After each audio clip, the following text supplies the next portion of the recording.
Media পাড়ায় শাকিব খানের বিয়ের গুঞ্জনে অনেকে ধারণা করেছেন যে মিষ্টি জান্নাতের সঙ্গেই নাকি শাকিব খানের বিয়ে হচ্ছে।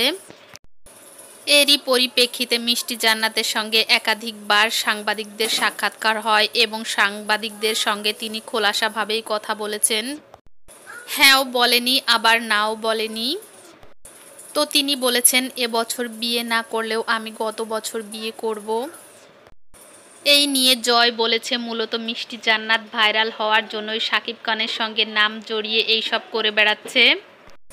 এই কথার পরিপ্রেক্ষিতে মিষ্টি জান্নাত খুব ক্ষিপ্ত হয়ে তিনি বলেছেন, জয় যদি সিনিয়র শিল্পী না হতো তাহলে আমি তাকে থাপ্পড় দিতাম।